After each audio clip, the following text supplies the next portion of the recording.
పడిపోనా చెప్పమ్మా.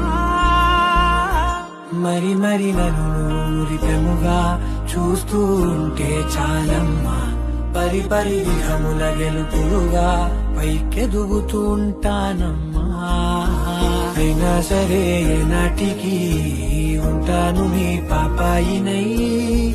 నిన్నొదిలెంతగా ఎదగాలనుకోనే. సగరి మగ గరి